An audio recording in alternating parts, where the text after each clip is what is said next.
అంటే ప్రపంచంలో కూడా ఈ దేశాన్ని మనం జగద్గురువుగా నిలబెట్టాలి.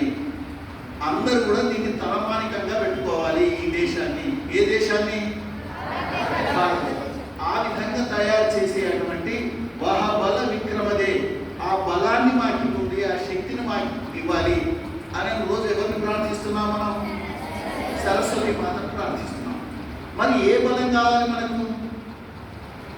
ఈ ప్రపంచం లోపల ఈ దేశము జగద్గురువు కావాలంటే ఏ బలం కావాలి మనకు? ఏ శక్తి కావాలి? అన్ని రకాల శక్తి కావాలి. ఒకరిని గౌరవించాలంటే ఏం చేయాలి? ఆయన దగ్గర గొప్ప మేధావిగా కావాలి, లేకపోతే టెక్నాలజికల్ డెవలప్మెంట్ ఈ దేశంలో జరగాలి, సైన్స్ డెవలప్మెంట్ ఈ దేశంలో జరగాలి, సాహిత్యం డెవలప్మెంట్ జరగాలి, ఆ తర్వాత ఇక్కడ ఉండే కళాత్మక రంగాలలో డెవలప్మెంట్ జరగాలి. అట్లాగే ఇప్పుడు ఒలింపిక్స్ జరుగుతున్నాయి. ఎవరిని గౌరవిస్తారు? ఎవరికైతే ఎక్కువ బహుమతులు వస్తాయో వాళ్ళని గౌరవిస్తారు కదా. బహుమతులు రాని వాళ్ళని గౌరవిస్తారా? బహుమతులు రాని దేశాన్ని.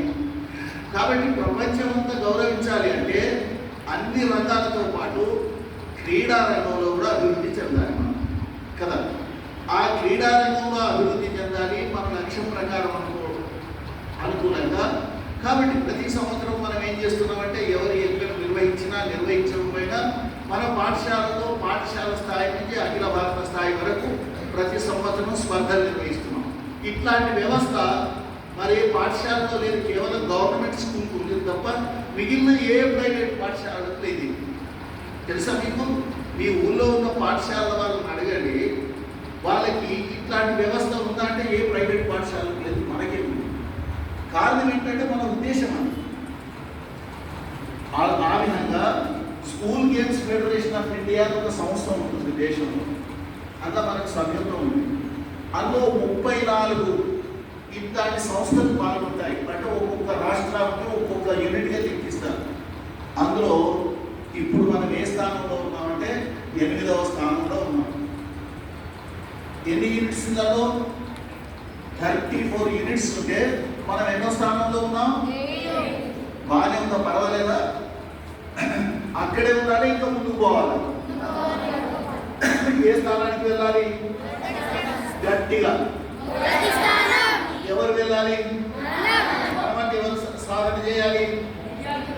విద్యార్థులు అంటే ఎక్కడ ఉంటారు? వాళ్ళు పాఠశాలలో ఉంటారు. మీరు కాదు కదా. ఎవరు సాధన చేయాలి? గట్టిగా అనేది సాధన చేయాలి.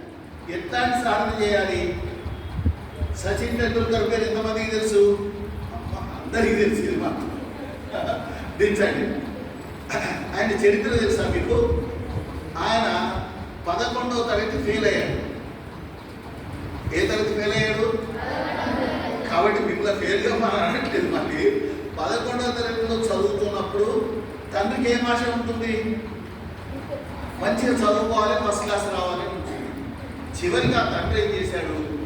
10వ తరగతి 11వ తరగతి వచ్చిన తర్వాత బ్యాట్ విరగొట్టి పొయ్యిలో పెట్టేశాడు. ఆయన ఆడుకోవద్దు. కానీ తల్లి ప్రోత్సహించి ఆట ఆడుకోవడానికి మెల్లగా అవకాశం ఇచ్చేది. తండ్రికి ఏదో నచ్చి చెప్పి చివరికి అనేక లక్షల మంది, కోట్ల మంది 11వ తరగతి ఫస్ట్ క్లాస్లో పాస్ అయిన వాళ్ళు ఉన్నారు. ఆయనకు పేరు వచ్చిందా? సచిన్ టెండూల్కర్ పేరు వచ్చిందా? ఎందుకు పేరు వచ్చింది అంటే నిత్యం సాధన చేయాలి. ఒక రోజు ఏదో బ్యాట్ పట్టుకొని పరిగెత్తుకుంటే రాదు. అందుకే ఇప్పుడు కొత్త వచ్చిన విద్యా విధానంలో ఒక విషయం ఉంది. ఏముంది అంటే 6, 7, 8 తరగతులలో అన్ని ఆటలకు సంబంధించిన విషయాలు నేర్చుకోవాలి. కానీ 9, 10, 11, 12 తరగతులకు వచ్చేసరికి ఏదో ఒక ఆట మీద ప్రత్యేకమైన శ్రద్ధ పెట్టి ఆ విధంగా ముందుకు వెళ్ళాలి.